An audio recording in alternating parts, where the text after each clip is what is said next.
Welcome to the Whakatane Sportsfishing Club Open briefing, along with the New Zealand Sportsfishing Council Nationals briefing. Before we get away, what we might do is we're going to have a bit of a conversation about Kalupa, and we've got Environment Bay of Plenty here. We're going to have a bit of a conversation about that and show you about Kalupa, what to look out for, and how to keep our waters hopefully safe and clear from Kalupa. I won't go too much into it. I'm sure we're going to get the important information now. So touch on. Cheers. So cheers everybody. Thank you very much for having me here tonight. So my name's Jack, and I've had the great pleasure over the summer working in marine biosecurity, focusing on raising awareness about some of the different marine pests we've got out here in the Bay of Plenty, as well as some out on the borders there. And one of the biggest challenges that we've got coming towards us in the near future is this stuff called exotic Kalupa. So exotic Kalupa, you'll see through the slideshow here a couple of different images of it. So it's arguably the rarest marine pest we've got here currently in New Zealand. It's two different types of algae. They look almost identical, so we lump them together and we just call them exotic Kalupa. And I just like to call it the Kaikuya of the sea with the way that it tends to grow. So this stuff was first detected in July 2021 at Great Barrier Island there, and since its detection it's been found at Great Mercury Island, Waiheke Island, the Bay of Islands, Kawau and others, and in total we now have over 1,500 hectares of this stuff blanketing the sea floor. And in terms of us in the Bay of Plenty here, the nearest known infestation is about 45 nautical mile away from Mere Island there.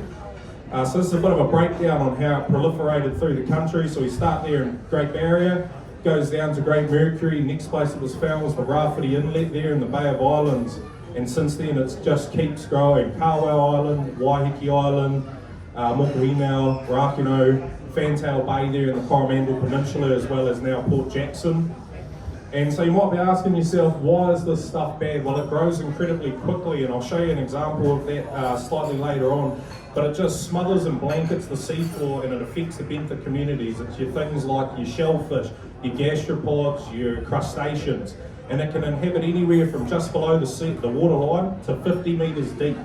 And the way it likes to spread itself is through broken fragments of it breaking off and moving to new areas, and this can happen from a piece as small as 5 millimetres. And this stuff will grow on just about anything. So you see a couple of photos here. It's growing right through a kelp forest there in the top left, up a wharf piling there in the top right, dead across a rocky reef there, completely blanketing the thing in the bottom left, and even across the sand and soft sediment in the bottom right there. And just to give you an idea of how quickly this stuff grows, so in Whangapata there out at Great Barrier Island, they initially found 10 square metres of it, so nothing too much. That was in September of 2021. 3 months later, they found 1,750 square metres of it in the exact same place come December. So that's 3 months of growth, and at 175x'd itself. So this stuff here, and I should include now at Great Barrier Island, so that's gone in 3 months from 10 to 1,750 square metres. Out at Great Barrier Island, they now deal with, conservatively speaking, over 850 hectares of the stuff spread across various areas of the island, and it's done some absolute damage to the community on the island there. So the way this stuff tends to spread, like I said, is through fragments. So these fragments can be broken off through natural events like storms, but it can also easily happen through human activities like anchoring or snagging a fishing line on it, or taking a little bit of it when you go diving. So once it's fragmented, it can become entangled in your gear, like your anchor chain, your diving gear, your fishing line, or it can just freely float in the current and the tide there to a new location. And these things can be transported massive distances by the tides and currents, or say if it was wrapped up on your anchor chain, it could actually come out of the water, survive out of the water in a damp environment like your anchor locker for upwards of 7 days, and then be transported to a new location and possibly start a new infestation as well. So if you guys think you've ever seen anything that looks like those photos there, I've also got some leaflets that I'll pop up probably by the bar, or maybe up here or something, or down on this table. It's got some good photos on it. But if you think you've ever seen it, just take a photo. If you can, collect the sample if you can. If you can't, that's no worries. Record down your location with your GPS marks, and then call that number there or visit MPI's website. If you do end up picking some of it up on your anchor or your fishing lines, if you pop it in a plastic bag, bring it back to land with you and chuck it in the bin there, that's the best thing for it. But this stuff seriously has the potential to ruin a lot of the fishing and a lot of the environment here in the Bay of Plenty that a lot of us really enjoy getting out there on. And you know, up at Barrier, 850 hectares of the stuff, they're going to be struggling to get rid of it for a long, long time. But here in the Bay of Plenty, it's not here yet. We've got the opportunity to be proactive about this and get to it before it becomes a serious problem for us. So we're just trying to get as many people as possible to buy in. So if you guys have any questions, I'm going to be hanging around here till late in the evening and that. So if you want to have a yarn, just feel free to come up and talk to me. I don't bite. But thank you all very much for your time, and I'll pass you back over now. Sorry for interrupting your afternoon beer and the rugby. All right, thanks, Jack. Hey, look, it is important, eh? And there's entry exclusion zones which you've got to be aware of as well, and these kalupa zones. So if you are travelling away at any point in your boats, make sure that you understand where those exclusion zones are, because we don't want you picking it up, putting it in your anchor locker, and then coming home and parking up in McEwen's Bay and dropping the anchor there, because a place like McEwen's Bay will be prolifically full of kalupa in no time. It might slow down the bronnies in McEwen's Bay a little bit, so we less fish, but I don't know that that's what we want to see either. So, all right. So, has anyone got any questions right now? Well, about kalupa? Where did it originate? Where did it originate? So who brought it here? Well, that's always a hard question to answer, really. So it's got a pretty massive native range on it. It grows all the way from the east coast of Africa, right around the Horn of India, the north of Australia, and into the Pacific there. Currently, the working theory is possibly it was brought in on a yacht during the America's Cup, as it kind of lines up with the timeline of it, but pinning it down to exactly who brought it in is quite a difficult thing to do. But it could have been that, could have been a container vessel. It's hard to know, really. What do you do to control it? Can you control it? So in the areas where it has been found, they're currently trialling a couple of different control methods. So the government's thrown about $15 million of funding towards it. They've tried a few different things. So two of the methods that have shown quite a bit of promise are blanketing an area where the kalupa is and pumping quite a load of chlorine underneath it to try and kill it. Another one is they're using suction dredge, so they're going along there and they're actually sucking it up off of the sea floor. Currently they're still in the kind of trial phases, but both of these things kind of have their limitations when it comes to how big of an area you can wipe out with it, which is, like I said, why it's so important to be proactive, because these things only really work at their best when it's condensed to a small area that can be captured by these things. Any other questions?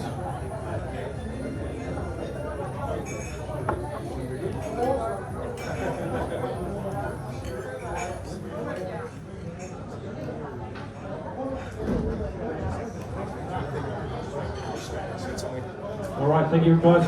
Right, we're just going to crank on with our briefing for the Nationals and the Whakatane Open tournament.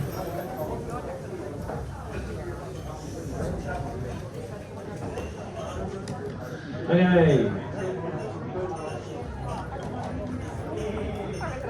The Nationals. We'll crank away with the Nationals first. Just about everyone that's fishing our Open tournament's also fishing the Nationals. So the rules are essentially somewhat very similar. So when you're fishing the Nationals, it is it's individually weight based, team based, or nationally based. Everyone should have a copy of the New Zealand Nationals rules in their books. So I'm not going to get too involved with the pedantics about that. Just some basics. Only 3 fish per species per angler per day count towards points, and the Nationals, there are no weight sharks. So if you're going to catch sharks, make sure you put a tag in them. And yeah, that's the bottom line there. There's all sorts of line weight specifications for the Nationals as well, eh?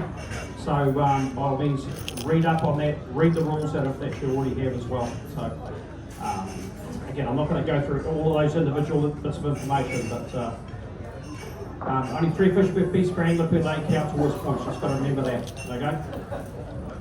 All that information, so when you are fishing the nationals, we need to see the information come back to our club, obviously, and then that's going to go to our reporter, and the reporter is going to enter that data into the database, which goes to the New Zealand Sport Fishing Council, which then obviously is collected and at the end of every day, so that we can have continuous updates and everyone knows where they're at with their points and what they should be targeting. So it's very much a strategic game, as fishing the nationals. So yeah, remember that. Right.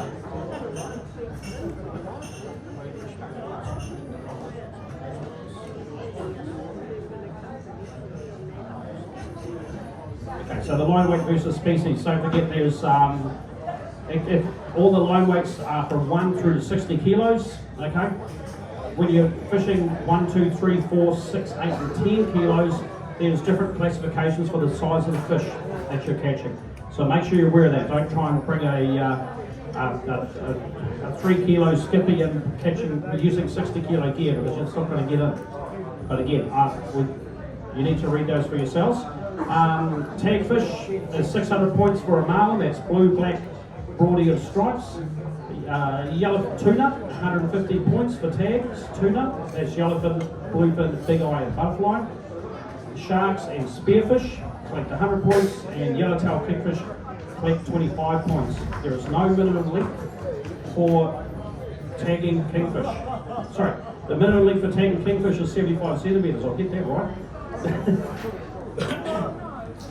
If they look like they're around 75, or they're or close to it.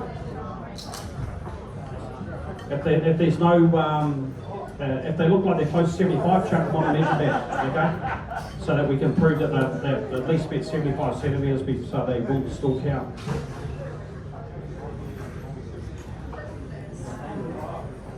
When you're taking photos of these fish, okay, on the measure mat, or don't forget when you are tagging fish, we want a photo of that tagged fish, okay? You've got to take a photo. There has to be some sort of evidence that you did tag the fish. But make sure that those photos come with a date stamp, okay? Now those date stamps are automatically on your phones, all right? And with the great level of technology that we have, which is maybe push a button and read it, that'll we're good for. But that information is available to us, so we want to be able to see those photos and make sure that it's all kosher. And that also is, that goes to ensure that for everyone in New Zealand, okay? So it's just keeping everyone above board.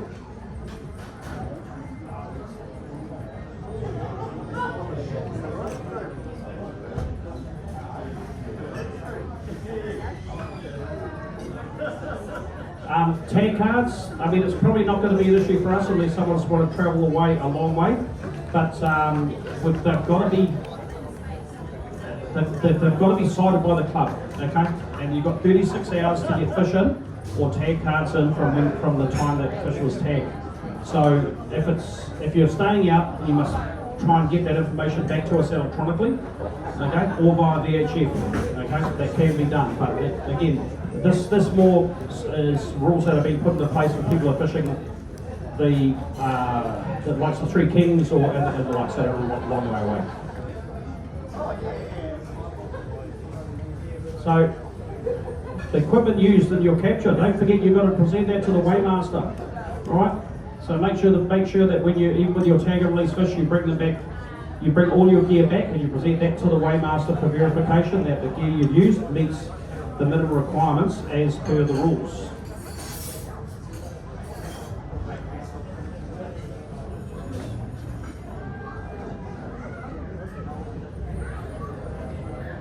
Okay, just a couple of other notes here. Team members join during the tournament. They cannot fish until the entry has been paid. So if someone wants to jump on your boat and go fishing, you've got to come and pay before you go fishing. Don't give us a call and go, oh, we've got to put somebody in, we'd like them to join now. That's not going to cut the mustard, okay? All the photos are going to be going into the tournament's email, so that's tournaments at whakatanesportfishingclub.co.nz. Okay, so that email address is available in your rule pack.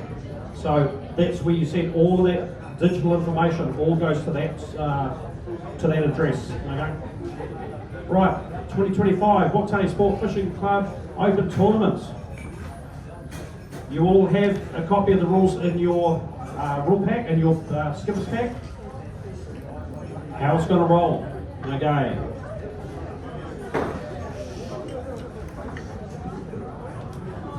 Times and restrictions, Saturday 15th of February until 4 o'clock, Saturday the 22nd of February. Okay? So Saturday 22nd of February is the last day. And you've got to have everything to the weigh station, to our weightmasters by 4 o'clock. Okay? You can fish in chart 50, anywhere in chart 54 between now and then. But right up to that's 4 o'clock on Saturday. But make sure you get your gear back here. Okay? If you are fishing outside chart 54, it's only for the nationals. Okay? Our tournament here is only in chart 54. So all tackle must comply with the standard rules that we all fish to. So again, just make sure you're aware of that. And a note there, be aware, especially wind-on leaders.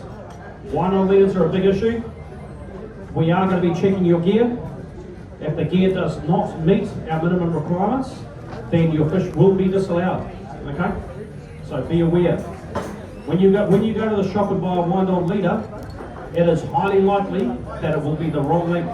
It will exceed the rules. Okay?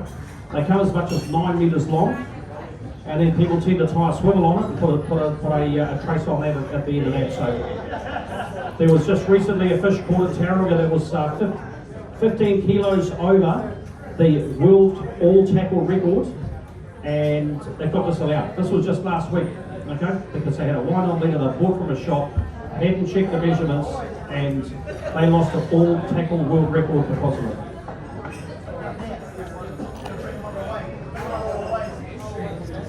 Okay, all the species and weights for our tournament.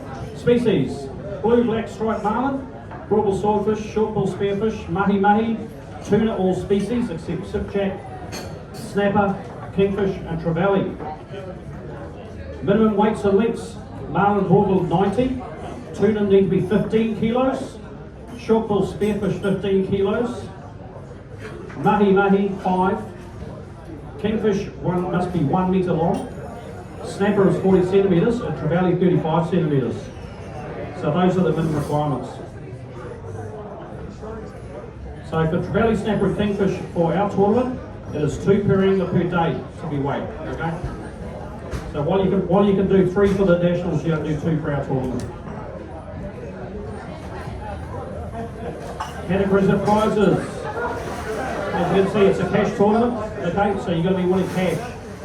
All right, and so that is for the heaviest striped marlin, heaviest tuna, heaviest other billfish, heaviest kingfish, heaviest snapper. The team most points, tag and release. The first heaviest albacore, first heaviest mahi-mahi, and first heaviest trevally. Then we have some champion teams on the jackpot, okay, which is so the champion team on gamefish points and a snapper jackpot. So make sure you got it there because that's happened a few people over the years where they've not been involved with that part of it, but they've won and missed out on a whole bunch of cash.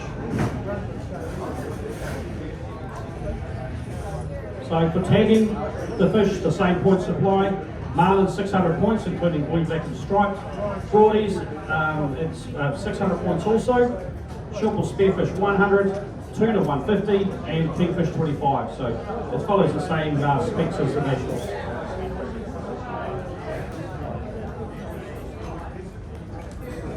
All right, well, so it's going to be brief. It is pretty brief. Is there any questions? Do we have any questions about either the nationals or our new replacement for the one place for this year, which is our week-long tournament? Anybody got any questions?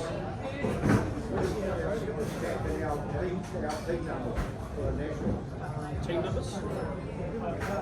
I emailed them out.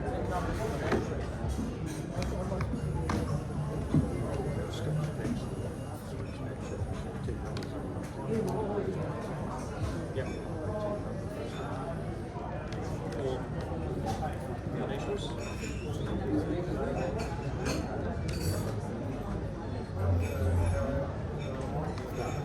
Okay, the question there was about team numbers for the Nationals.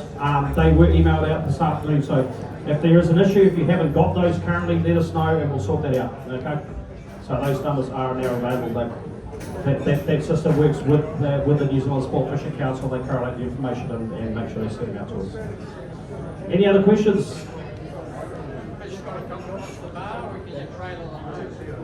For this tournament, for the Whakatane Fishing Club tournament, the fish must come across the Whakatane bar. Okay, so if you want to fish our tournament and the Nationals at the same time, I would suggest tagging is the right answer, because you don't have to bring the tags in. Okay, you can bring the tags, trailer the tags back as such, right? So that means you can fish both tournaments at once and fish away if you like to. But if you want to fish out of Whakatane, or you want to weigh fish for our tournament, they need to come over this bar. If you want to weigh fish for the Nationals, you can courtesy weigh elsewhere. Okay.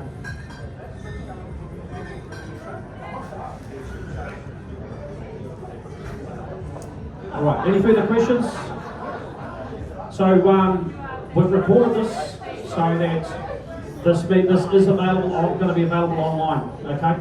So if there's any questions about who hasn't been available or who wasn't here, for those people that want to join later in the week and fish either the Nationals or our open tournament, then they will be able to view this briefing online, and obviously the questions that you guys have asked as well. Cool. Thank you very much. Tie lines, guys. Really looking forward to getting out there. Obviously, the weather is going to be an issue. Okay. We've got probably the first. Looks like tomorrow might be okay. Sunday, Monday, Tuesday, and maybe into Wednesday could be a little bit miserable out there. What sounds of it. We're talking potentially up to 3 to 4 metre swells and a nice bit of weather up to 30 plus knots. So be safe out there. Don't want to see anyone going out there doing things that they and pushing to get out there to try and catch something when they shouldn't be. Okay. Look after yourselves. Look after your crew, skippers, and yeah, everyone have a great time, mate. Looking forward to 8 days of enjoyable fishing. Thank you very much.